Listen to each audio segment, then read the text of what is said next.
বন্ধুরা, এক্ষুনি একটা 5 মিনিট হলো একটা ভূমিকম্প হয়েছে। আমি কলকাতা থেকে বলছি, ভবানীপুরে আছি। আমাদের দোকানে আছি এখন কোলাসুল গেটটা একটু নড়ে উঠেছে। আমি ভাবলাম কী হলো, কেউ তো এখানে ধাক্কা দেয়নি, কোলাসুল গেটটা নড়ে উঠলো কেন? আমি বুঝতে পারিনি এটা ভূমিকম্প।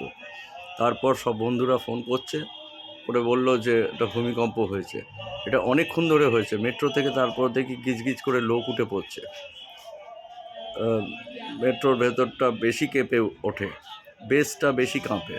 ওপরের লোকও বুঝতে পারে, নিচের লোক আগে বুঝতে পারে।